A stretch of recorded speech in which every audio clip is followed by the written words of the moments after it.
बलात्कार क्या होता है? आप कहेंगे एक आदमी ने किसी लड़की का या किसी महिला का जबरदस्ती से रेप कर दिया, वो बलात्कार कहलाता है।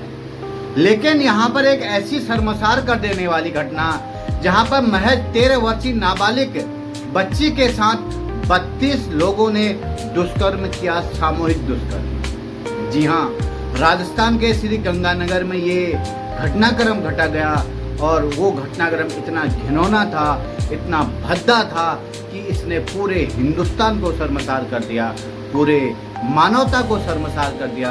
क्योंकि ये एक ऐसी घटना थी जहाँ पर 13 वर्ष की नाबालिग बच्ची थी और वहाँ पर 32 दरिंदे थे। जी हाँ, एक नहीं, दो नहीं, तीन नहीं, अपितु 32 दरिंदे एक साथ उस नाबालिग बच्ची के साथ लगातार सामूहिक दुष्कर्म करते रहे।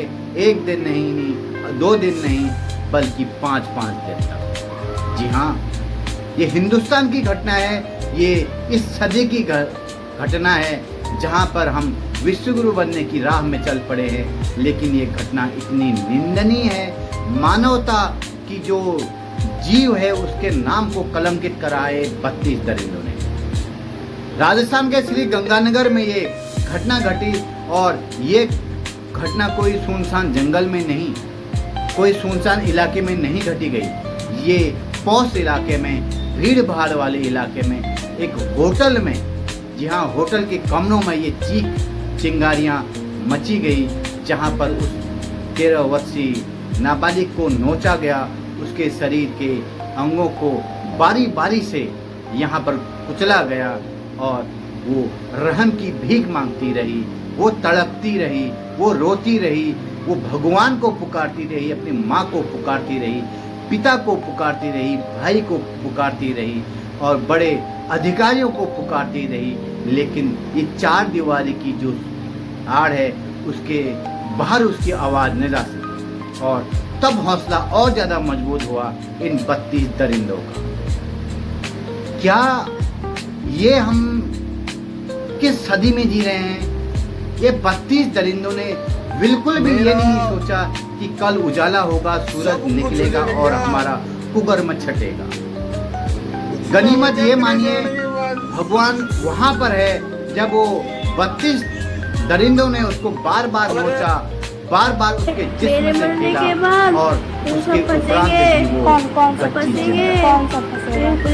वो न्याय की गुहार लगा रही है, वो अस्पताल में जिंदगी और मौत के बीच में तड़प रही है और सब लोग, पूरा हिंदुस्तान ही जहाँ भी खबर पहुँच रही है वो थूक रहा है इन दरिंदों के चेहरे पर, इन दरिंदों के परिवार पर, इन दरिंदों की काली कमाई पर।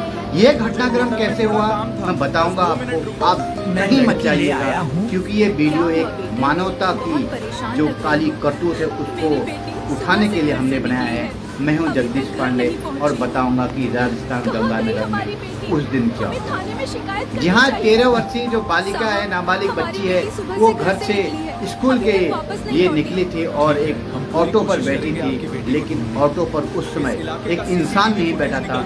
शक्ल तो इंसान वाली थी, लेकिन उसकी जो अंदर उसका दिल था, वो चरित्र था, वो जो चाल थी, वो भेड़िए से ज्यादा बद से बद। तुम उस लड़की को कहाँ ले गए? उस रिक्शे वाले ने उसको बोला कि मेरा होटल में काम है, मैं आपको वहाँ ले जा रहा हूँ और मैं अपना काम करने के उपरांत आपको स्कूल में आपके घर पर भेज दूंगा।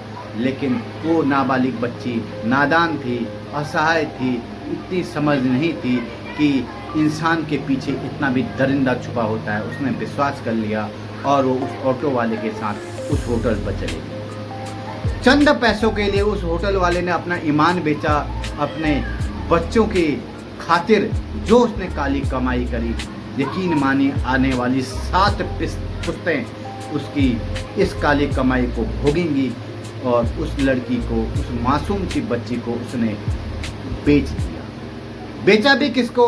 होटल मालिक को, जो अमीर था, जिसके होटल थे, जिसके आलिशान होटल थे, जो पढ़ा लिखा था, जो शिक्षित था और जो सब कुछ अच्छा और बुरे की फर्क थी। उसने उस लड़की को अपने होटल में खरीद लिया और बारी बारी से उसका जिस्म की बोली लगाता, और एक नहीं, दो नहीं, 32 लोगों के साथ उसने उस बच्ची का सामूहिक दुष्कर्म कराया। खुद भी दुष्कर्म करा और अपने सगे साथियों को बुलाया और बारी बारी से पैसे लेता रहा और 5 दिन तक उसके जिस्म को नोचा गया। कितना तड़पी होगी वो लड़की, जिंदगी की भीख मांगी होगी, न जाने कितने बार उसने हाथ जोड़े होंगे। हमारा दिल बहुत ज़्यादा पसर रहा है, गुस्से में है, क्योंकि ये जो घटनाक्रम हुआ है शायद ऐसा घटनाक्रम भगवान न करे आने वाले कभी समय में हो, क्योंकि जिस दरिंदों ने इसको नोचा है उसमें से 14 दरिंदे पकड़े जा चुके हैं, पुलिस की कस्टडी में हैं। और जिन होटलों पर इस लड़के की असमत को लूटा गया, जहां पर इस लड़की की इज्जत को लूटा गया, उसके जिस्म को नोचा गया, वो 3 होटल हैं, सुंगर, जापिन और सफायर। फिलहाल इन तीनों होटलों पर बुलडोजर चला दिया गया है, उसको ढहा दिया गया है, लेकिन उसकी होटल की चीख अभी भी यही सुनाई दे रही है कि उस बालिका को इंसाफ मिलना चाहिए, उन दरिंदों को बीच सड़क पर। यकीन मानिए, हम आज़ाद हिंदुस्तान में पैदा हुए, जरूर पैदा हुए हैं, और न जाने कितने मासूम, कितने बच्चों, कितनी महिलाओं, कितने बहनों का बलात्कार हुआ है। और हर बार यही होता है, हम आक्रोश करते हैं, वीडियो बनाते हैं, कैंडल मार्च करते हैं, पुलिस मुर्दाबाद या अन्य तरह के नारे लगाकर उस आरोपी को न्याय दिलाने के लिए हम एकत्रित होते हैं, लेकिन होता कुछ भी नहीं है। हर वर्ष वही निराशा, क्योंकि आरोपियों के अंदर खौफ नहीं बैठ रहा है। कैसे बैठेगा? अगर इन 32 दरिंदों को पकड़ा जाए और बीच चौराहे पर इन दरिंदों को आग लगा दी जाए, तो यकीन मानिए हिंदुस्तान में कोई दोबारा ऐसा दुष्कर्म करने के बारे में नहीं सोचेगा। लेकिन ये गूंगी बहरी सरकारें इसी तरह से मौन रहती हैं। अब आएंगे उनके घर, कोई सांत्वना देगा, कोई पैसा देगा, कोई इलाज के लिए पैसा देगा, और वो जो 32 दरिंदे हैं वो किसी न किसी को फिर अपना हवस का शिकार बनाएंगे, और फिर हम वीडियो बनाएंगे, आप उसको लाइक शेयर कमेंट करेंगे, गुस्सा होगा और उनके खिलाफ हम भद्दे भद्दे कमेंट लिखेंगे, लेकिन उनकी मानसिकता जस की तस बनी रहेगी। क्योंकि जब तक कठोर कानून इन बलात्कारियों के खिलाफ नहीं बनेगा, जब तक इन बलात्कारियों को सजा नहीं मिलेगी, बीच चौराहे पर आग नहीं लगा दी जाएगी, तब तक ऐसे कारनामे, ऐसे घिनौने कृत्य होते रहेंगे। इसको कौन सुधारेगा? हम वीडियो बना के नहीं, सत्ता में बैठे सत्ताधीश नेता जो हर तरह के यहाँ पर कानूनों को परिवर्तन करने के बारे में सोचते हैं, लेकिन इन बलात्कार जैसे गंभीर मुद्दों के बारे में नहीं सोचते हैं। कब सोचेंगे ये? कब जागेंगे? सोने की चिड़िया कहते थे इसको। और 32 लोगों ने एक 13 वर्षीय बालिका का बलात्कार सामूहिक, एक नहीं रहती 5 दिन तक लगातार। कौन सी सदी में जी रहे हैं हम? क्या कानून का खौफ है? एक बाइक वाला बिना हेलमेट के अगर पुलिस के आगे से निकल जाता है तो समझ लिए उसका चालान होना सुनिश्चित है, लेकिन एक बलात्कारी अगर बलात्कार करता है तो उसके अंदर बिल्कुल भी खौफ नहीं बैठता, क्योंकि उसको कानून का डर नहीं है, उसको कानून की बिल्कुल भी चिंता नहीं है। उसको पता है हमें पकड़ा जाएगा, थोड़ा मारा जाएगा, डराया जाएगा, धमकाया जाएगा, ये धाराएं लगेंगी, वो धाराएं लगेंगी और तारीखें लगेंगे, कुछ दिन के बाद हम छूट जाएंगे, जेल में खाना खाएंगे, मोटे ताजे हट्टे काटे सांड की तरह आएंगे, और फिर कुछ दिन मुंह छिपा कर चलेंगे। फिर उसके बाद हम मुंह पे मास्क और गले पर एक पट्टा बांध कर फिर किसी दरिंदगी को अपना शिकार बनाएंगे। तभी बोला, हे भारत के राम जगो में तुम्हें जगाने आया हूँ, 100 धर्मों का धर्म एक बलिदान बताने आया हूँ। सुनो हिमालय कैद हुआ है दुश्मन की जंजीरों में, आज बता दो कितना पानी है भारत के वीरों में। जागना होगा, बताना होगा नेताओं को, बलात्कार के इन गंभीर मुद्दों पर बहुत कठोर कानून बनाने होंगे। जब तक विदेशों की तरह भारत में इन बलात्कारियों और चोरियों का कठोर कानून नहीं बनेंगे, इनके सीने पर गोली नहीं ठोकी जाएगी, इनको आग नहीं लगाई जाएगी, इनके गुप्तांग को नहीं काटा जाएगा, यकीन मानिए हिंदुस्तान में बलात्कार नहीं रोक सकते। कभी नहीं रोक सकते बलात्कार, क्योंकि इनके हौसले इतने ज्यादा मजबूत हैं।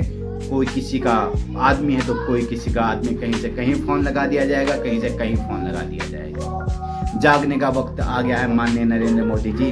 मैं आपसे विनम्र अपील करता हूं, जागिए और इस बच्ची को न्याय दिलाइए और ऐसा कठोर कानून बना दीजिए कि आने वाले समय में हिंदुस्तान याद करेगा नरेंद्र मोदी प्रधानमंत्री थे, उन्होंने एक ऐसा कानून बनाया, तब से किसी महिला, किसी बेटी की, किसी बहन के साथ बलात्कार की घटना नहीं हुई। बीच चौराहे पर जब तक आप इनको गोलियों से नहीं ठोकेंगे तब तक बलात्कार नहीं रुकेंगे, ये मेरा दावा है। कितना ही कठोर कानून बना दीजिए, ये कठोर कानून केवल सिर्फ गरीब के लिए होते हैं बस। कौन चाहता है मेरी बेटी, मेरी बहन, मेरी बहू, मेरी मां के साथ दुष्कर्म हो? लेकिन हैवानियत इतनी ज्यादा बढ़ गई है क्योंकि कानून सो रखा है, वो अपना काम केवल कागजों में करता है। अगर धरातल पर यह सामने अगर खौफ दिखाकर किया जाए तो यकीन मानिए हमारा भारत फिर से सोने की चिड़िया कहलाएगा। गुस्सा है, आक्रोशित है, क्योंकि ये बिटिया बहुत ज्यादा दुखी है। इसका परिवार जीता तो है लेकिन वो मौत दर मौत जी रहा है। कल्पना करिए क्या बीत रही होगी इस बच्ची पर, उसकी मां पर, उसके रिश्तेदारों पर। 32 लोग, जी हां 32 लोग, 13 वर्ष की नाबालिग बच्ची शराब के नशे में, ज्यों वो बच्ची रोती बिलखती उसको शराब पिला दी जाती। शराब के नशे में अन्य लोग भी होते, बारी बारी से उसके जिस्म को नोचते। घटनाक्रम सुनकर रूह कांप जा रही है और उस बच्ची ने तो सहा है। घिन आती है ऐसे कानून पर।